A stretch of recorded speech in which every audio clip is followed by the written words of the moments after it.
Welcome to Mapping Minerals Diplomacy, an explainer series that brings clarity to the deals, players, and policies shaping the global race for critical minerals.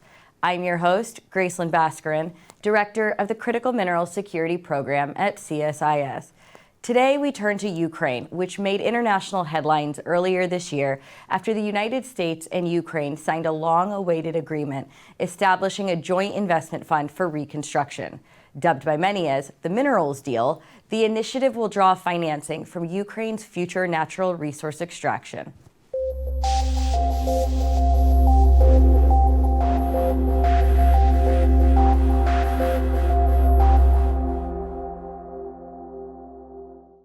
Ukraine is fighting for its survival on the battlefield, but beneath its soil lies another front: vast mineral reserves that are critical to energy, defense, and economic competitiveness. How these resources are developed or captured will shape the balance of power in Europe for years to come. Ukraine's reserves are vast. It's home to large deposits of lithium, titanium, iron ore, manganese, and graphite. It also holds Europe's largest uranium reserves, a resource critical to future nuclear energy security, which already supplies half of Ukraine's electricity. But much of this mineral wealth sits directly in the crosshairs of war. As this map shows, many of Ukraine's most valuable deposits are concentrated in the east and south, precisely the regions Moscow is sought to occupy or destabilize. 2 of Ukraine's 4 lithium reserves are on Russian-occupied land, with Russian forces recently capturing a lithium deposit near Shevchenko in Donetsk. Though small in size, it contains exceptionally high-grade lithium, essential for electric batteries and defense systems. The fall of Shevchenko deposit underscores a fundamental risk. Every advance by Russian forces reduces the pool of resources Ukraine can leverage in its partnership with Washington. As Washington elevates its minerals partnership with Kyiv, Ukraine is doing the same. Mining was once a pillar of Ukraine's economy, but decades of neglect left this sector sidelined. Today, the first step towards revival is clear: a comprehensive geological survey. Despite its diverse mineral endowment, titanium, lithium, rutile, iron ore, and manganese, and even a lot of uranium, investment has been constrained by a shortage of reliable data. Much of Ukraine's geological mapping is 30 to 60 years old, conducted under the Soviet Union with outdated methods. As a former head of a Ukrainian Geological Survey acknowledged, no modern assessment of the country's rare earth reserves exists. Updated mapping is essential to evaluate the commercial viability of extraction, considering factors such as deposit depth, ore grade, and potential byproducts. This mapping can help stimulate exploration investment. In 2017, the last year with comprehensive figures, Ukraine attracted just $400,000 in mineral exploration investment. By contrast, the United States drew $630 million, and Canada had over $1.1 billion in exploration investment. This gap reflects a chronic underinvestment by the government of Ukraine and the private sector in geological mapping and early-stage project development. Now, Ukraine will also require significant investment to rebuild its infrastructure, including transportation and energy. Since Russia's full-scale invasion in 2022, Ukraine's energy grid has been under constant assault, with over $36 billion in damages. Mining is amongst the most energy-intensive industries in the world, requiring nearly 40% of global industrial energy use and 15% of global electricity. Yet Ukraine has lost close to half of its power generation capacity through occupation, destruction, and missile and drone strikes, including 350 missile and 2,500 drone attacks in November 2024 alone. Today, the country is operating with less than half of its pre-war electricity supply, down roughly 27 gigawatts from its original 56.1 gigawatts. Without rebuilding this energy infrastructure, Ukraine cannot realistically restart its mineral exploration or long-term production. Now, Despite these obstacles, momentum is building to integrate Ukraine's resources into allied supply chains. In 2021, Kyiv signed a strategic partnership on raw materials with the European Union, and in 2024, the United States and Ukraine announced a joint Reconstruction Investment Fund, partly financed by revenues from future mineral development. If Ukraine can update its geological data, restore its energy grid, and attract new investment, its mining sector could shift from decades of neglect to become both an engine of economic recovery and a pillar of European security. Despite wartime disruptions, minerals remain vital to Ukraine's economy. Iron ore accounted for nearly 10% of exports in 2021. Now, looking ahead, lithium and graphite could emerge as the country's new flagship exports, provided infrastructure and capital are in place. Ukraine also holds Europe's largest uranium reserves, a resource crucial to nuclear power, which already supplies half of its electricity. Strengthening the U.S.-Ukraine relationship has become a bipartisan priority. The Biden administration spearheaded much of the early support to Ukraine. But just last week, President Trump committed to backing Ukraine to the very end. U.S. agencies, including the Development Finance Corporation, have begun scoping opportunities to support Ukraine's integration into allied supply chains. And with that, I'm honored to welcome the Honorable Yegor Perelygin, Deputy Minister of Ukraine's Ministry of Economy. He leads policy on natural resources and subsoil use, oversees the digitalization and transparency of geological data, and drives sector reforms. His portfolio spans product sharing agreements, resource clusters, and importantly, the U.S.-Ukraine Reconstruction Investment Fund. Minister Perelygin, I'm so happy that you've been able to join us today. Dear Gracelyn, thank you very much for the invitation. I wouldn't have missed it for the world. To start, could you walk us through the history of Ukraine's mining industry and how it's evolved over time? Yes, thank you for this question. The original backbone of the Ukrainian industrial foundation was actually built upon mining and was actually built upon such mining areas as titanium feedstocks, so basically ilmenite and rutile mining, zircon mineral mining to produce through hydrometallurgy to produce zirconium metals, graphite mining, and of course uranium mining, and of course iron ore mining. So basically, if we are talking about critical minerals in their classical shape and form, Ukraine was originally the backbone of the critical minerals industry of the former Soviet Union. So in that regard, we have acquired the resource base. We have both the byproducts and the core products. We have such byproducts as germanium, gallium, niobium, vanadium, tantalum. So these can be easily found in Ukraine. They were actually produced at one point or another during the Soviet times. And we had a very, very bright and promising and always functioning, and even functioning today, titanium industry. Currently, it's only oriented towards producing feedstocks. So basically, ilmenite concentrates, rutile concentrates, zircon concentrates. But originally, Ukraine had a full downstream integration of producing titanium sponge, producing titanium metallurgical products, and producing titanium dioxide in its pigment form. And same goes for uranium. Ukraine was actually a large miner and producer of various uranium-based products destined for the nuclear energy sector. So in that regard, Ukraine has the foundation and has the resource base to actually do it and has the expertise and experience. Right now, the question is getting the offtakes, getting the capital, getting the project finance, and getting the modern technologies. And I think with the historic mineral deal, or as formally and correctly it would be called, the Investment Reconstruction Fund agreement, we have all the necessary instruments at our disposal, I think. Ukraine is often called the breadbasket of Europe for its agriculture, but it's quite clear that it's actually extremely well endowed in the minerals industry. Now, in recent decades, mining was often deprioritized, and we've seen that, for example, through the geological mapping. Yet today it sits at the heart of the U.S.-Ukraine Reconstruction Investment Fund. Why the shift, and what opportunities does it create?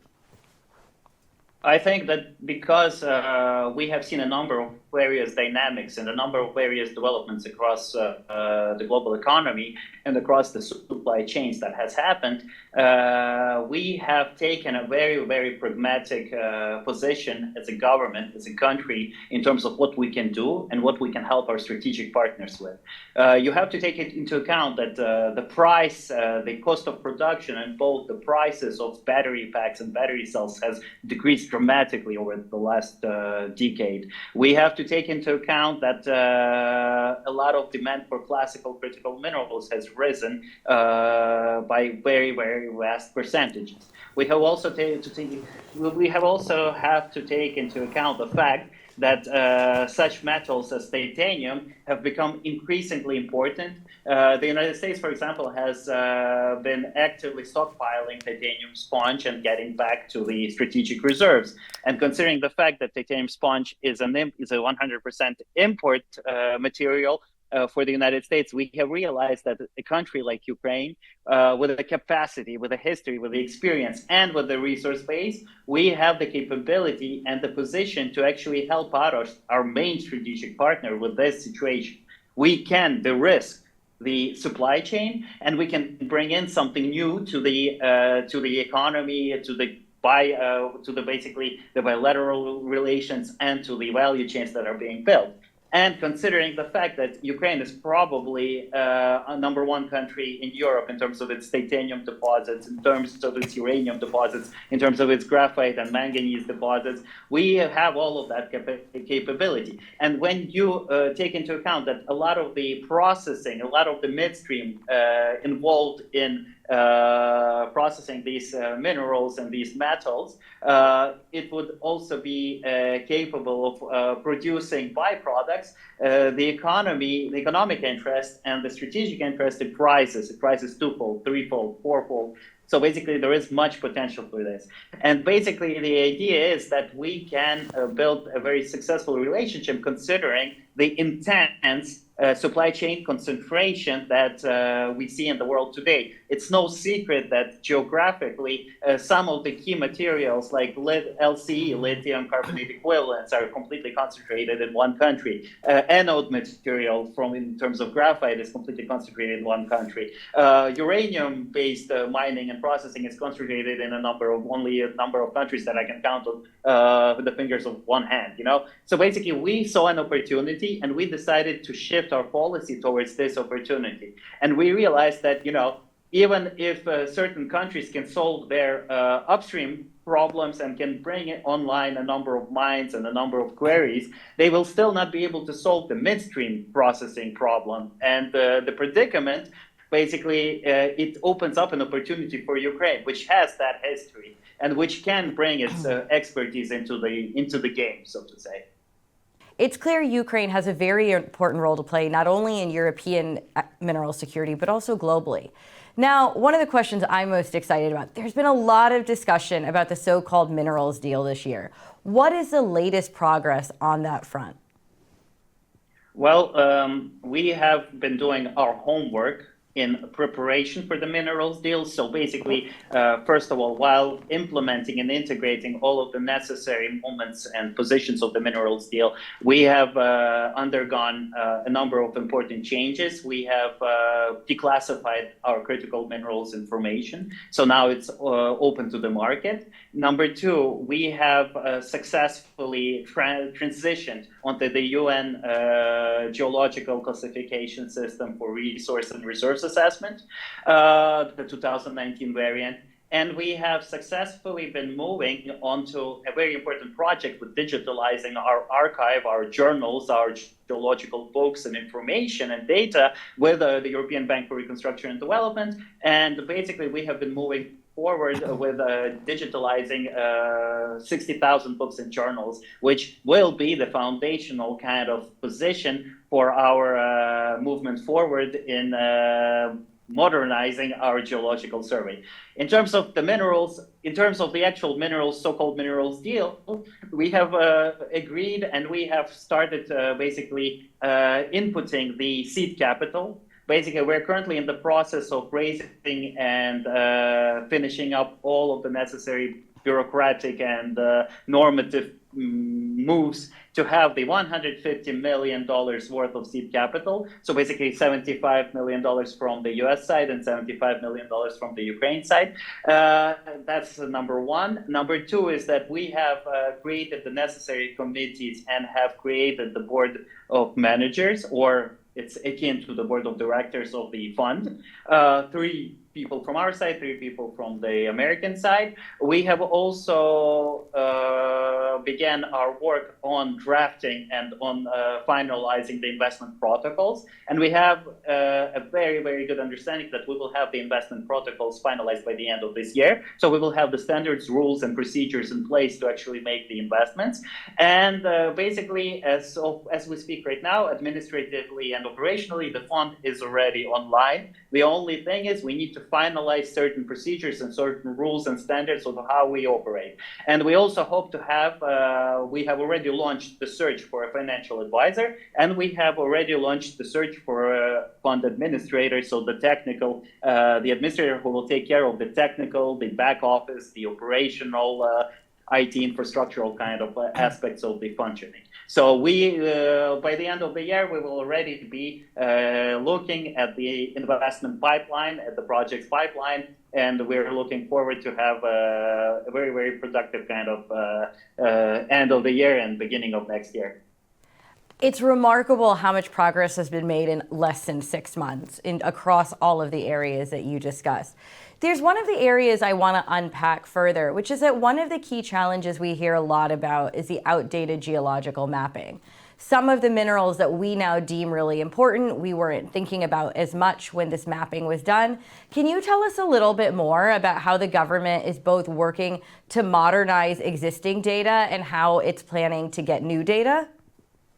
Yes, well, first of all, our first and foremost position is that we understand that we need to update and modernize our geological data. So basically, that was one of the reasons why we have decided to switch to the 2019 variant of UN classification framework of resources and reserves, for the reason that it was the easiest and the most rapid way that we could have taken, because for example, our integration in terms of the European Union, it involves this system of classification. But we realized that in order to move forward, we need to defend and appraise and manage our resource base and our geological data with various complex systems like the National Instrument System, which was devised and created in Canada and very popular in the stock market, and the JORC system from Australia. We understand that we need to bring up the complexity and the level of our geological data. So in that regard, we are planning to restart our drilling program, our core drilling program for next year. Alongside the project with digitalizing all of our archives and all of our data from the Soviet Union times. So basically, the restart of the core drilling program will start from January 2026, and we plan to go after what we call ore occurrences. We want to prioritize our resources, and we want to prioritize the very limited amount of financing that we have. So we need to, make sure that we hit the right priorities. So one of the ideas is that we would like to go after geological exploration in ore occurrences. Ore occurrences are not fully fledged deposits. They are something that were found over the last 50, 60 years. And these are future to be potential deposits that have not been deemed economically viable at the time they were found. So we want to go after these ore occurrences. We understand that the Soviet system was very, very far from perfect. We understand that there were a lot of mistakes probably made. And we understand that we can find a lot of interesting, potentially interesting deposits. This mainly concerns such areas of minerals and metals as titanium, uranium, germanium, graphite, tungsten and vanadium and tantalum and some other very, very interesting rare metals and critical minerals. So the idea is to go after that. Also, we understand that we cannot fly LiDAR scanning airplanes during the war. So one of the ideas is to focus actually on the core drilling and or the ore occurrences where we already have a basic level of mapping. But in the end, we aspire to bring in something of a copy and paste of the US Geological Survey's Earth MRI program. So basically, one of the ideas is we have been very, very much inspired by what the work that the US Geological Survey has done. And we would like to basically do something similar in Ukraine. So we're moving towards that. And we are also planning to finance and basically take a new laboratory online for actually better studying and better analysis of what we find. Because Ukraine at the moment, our analytical lab works are not as modern and are not as technologically advanced as we would like them to be for the critical mineral sector. And we often have to rely on our partners from the Netherlands, from Great Britain, from the US, from Canada, et cetera, et cetera. So one of the ideas is that we would like to do it on our home ground and have this capability. These advancements in data are no doubt going to be a game changer. Additionally, I mean, who knows what you're going to find when you start looking? One of the beauties of data is that minerals are often discovered that we didn't even know were underground. Now, mining is one of the most energy-intensive industries in the world, and Ukraine has lost a lot of its power capacity during the war. What steps is the government taking to rebuild its energy infrastructure that can support both social development but also mining development? Well, first of all, I would like to specify the fact that originally the Ukrainian electricity grid and energy grid was built with a very, very vast and a very, very large reserve of power in mind. So basically, even facing the lethal and very horrible attacks that we have faced, we have managed to keep it stable, and we actually managed to reroute a lot of our basically energy flows and electricity flows. But right now we are working on diversification. We are working on decentralization. We are working on getting as many sources, energy sources as possible into the energy mix, so to say.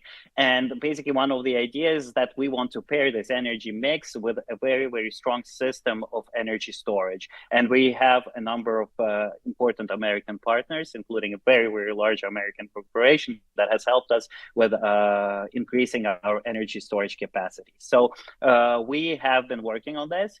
And in parallel, we are developing our uranium mining and nuclear energy generation capabilities. And we are working with also another large American corporation on this one. And we are very thankful for their help and their partnership in this regard. So we have received a lot of help, a lot of technical assistance, a lot of technical aid, a lot of basically technological support. So it moves from the liquidity to actually getting the technologies and actually getting the material. So basically, in that regard, we have been working full time, 24/7 in all of the fields that you can imagine that touch upon the energy sector. But what I would like to say is that yes, you have also mentioned a very important phrase about we never know what we will find. Originally, the titanium, for example, industry was the backbone of one of the most interesting industries in Ukraine. And basically, having the capability of producing titanium sponge and having actually a plant that produced the titanium sponge, we know that we originally found and produced germanium in Ukraine. And this is a vital metal for the U.S. High-tech industry and for the U.S. defense industry. And we know that we were able, and until 2021, we were actually producing titanium sponge. And you understand that this is an aerospace grade kind of material. So basically, the logic is that we by working with chlorination, by working with very hard and complex, difficult processing systems and processing stages, we will be able to not only find something new, we will also be able to produce and extract a number of important byproducts. So one of the ideas is to, just like we're working with the energy mix and with the decentralization and with the diversification of the energy mix, we want to work with the decentralization and diversification of the critical minerals and rare metals mix. So basically, right now, one of the ideas is to propose projects where you have like your core product moving forward, like for example, titanium-based feedstock, and at the same time extract and bring into the mix other related products. Like for example, if you're producing ilmenite and titanium-related materials, you can also produce zirconium, hafnium, scandium extraction, maybe vanadium, etc., etc., etc. So basically, one of the ideas is to build upon a very strong mix that leaves no byproduct, in the tailings, so to say. So that's one of the logics that we are building. Absolutely. I think you made 2 points that really stuck out to me. The first is how mutually beneficial the relationship between Ukraine and the United States can be, both in terms of investment flows, but also in terms of broader mineral security. We know that defense would be very difficult without a good supply of titanium. The second thing I think that really jumps out to me is that the future is really big for Ukraine's minerals industry, given that we are still in early stages of mapping and exploration. Someone once said to me, if you don't explore, you won't find, and if you don't find, you won't produce, which means that there is a long timeline ahead of us, but one that could yield quite a bit of minerals. Now, this brings me to my last question. The United States, as I mentioned, has shown strong interest in expanding cooperation. Most recently, a DFC delegation had an extended visit to Ukraine. In your view, what does meaningful and successful U.S.-Ukraine cooperation on critical minerals look like? We indeed had a very, very meaningful and productive visit from the DFC to Ukraine, and ourselves, we had a very productive visit to New York City for the UN General Assembly. And basically, we understand that there is a vast potential for strategic projects in this area. In my opinion, and in our opinion in general, a successful relationship in this area builds upon receiving and funneling the necessary project financing and capital into building this meaningful industry. So basically, we would like to build a strong, robust industry that has not only the capacity to secure the upstream side of things, but it has the capacity to actually secure a level of midstream products onto the market, onto the global market, but all only aimed at the strategic partners involved. So basically, we want to build a successful Ukraine with strategic partnerships with those who stood by our side. That is very important. And at the same time, we want to see a successful partnership that turns this not only into a partnership, but into an industry building partnership. So basically, we see this fund as a market making instrument. We see this fund as something that can actually doesn't always have to take a majority stake, doesn't always have to take a controlling stake. A market making function by funneling in equity dollars into the system, into projects, into interesting projects that are important for the strategic development of critical supply chains to the US and to Ukraine. And basically, this function will attach and will attract and will basically systemize additional important cash flows and investment streams into building up of this Ukrainian industry. And at the same time, it will de-risk the market, it will de-risk the compliance issues, and it will make Ukraine more attractive as an investment ground for these projects.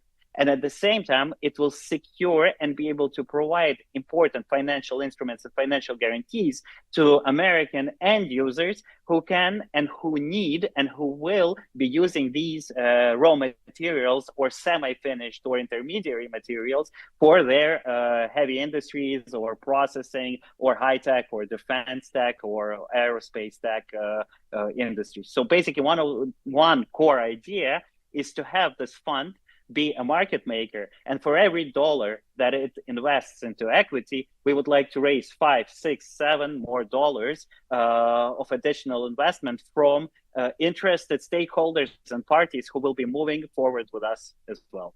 Your comments touch on the importance of government cooperation to unlock catalytic private capital, both for the mining sector and the long-term development.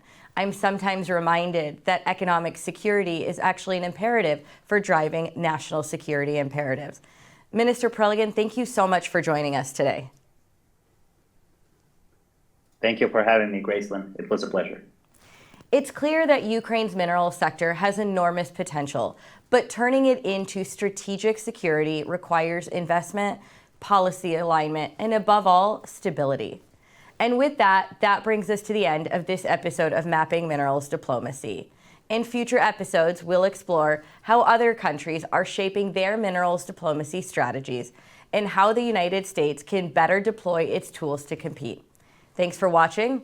I'm Gracelyn Baskarin. See you next time on Mapping Minerals Diplomacy.